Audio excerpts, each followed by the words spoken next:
So when you came out of film school, where did you kind of try to look for your next job? Because Great I question. find that it's something that everyone kind of has a personal thing with, where even I find myself having an issue where we're being a little too picky. So how would you come over that? That's a great question. So here, I'll tell a little bit about what I did, and then also sort of what has been sort of advice that I've been giving people, because I get the question a lot. Well, first of all, going to film school is a huge step in the right direction, at least it was for me, because I got to meet other people who I could collaborate with. And anybody that's made a movie knows you cannot make a movie alone. It doesn't work. It's just not possible. You can make an art film or a esoteric kind of interesting tone piece alone, but to really make a film, you need actors and a cameraman, and you can't do it all. So meeting collaborators in film school was critical for me. And I met a lot of incredible people. They're still some of my closest friends. And you get to work with people, and everybody, I used to say, people would say, oh, it's Hollywood's like this big wall, and how am I going to climb over this wall? And what I found was, you don't climb over the wall, you get all your friends together, and you just all walk in the front door at the same time. And that was basically the way that I was able to get started. So when I was in school, one of my best friends was a filmmaker, and he was very ambitious, and he was a really great writer, and he eventually was able to sell a script and get it funded for production.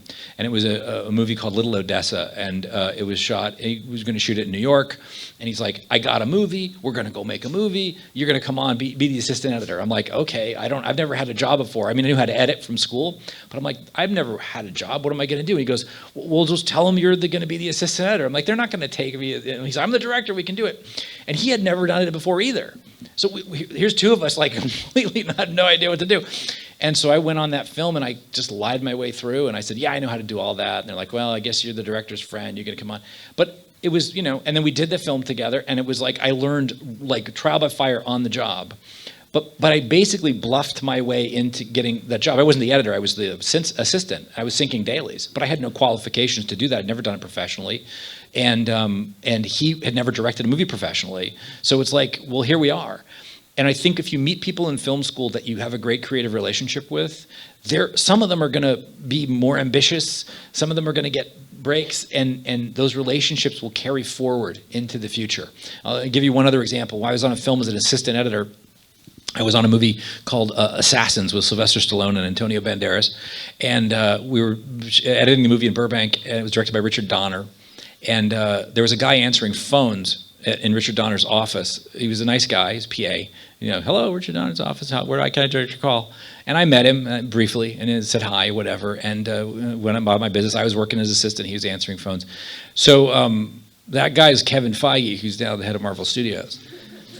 So he was getting coffee for Richard Donner, and and that's where he started. And he was a nice guy back then. He's a nice guy now. Like he basically, he didn't know how to get in. You just start. Find a place. Find a little place to get in. Get your foot in the door.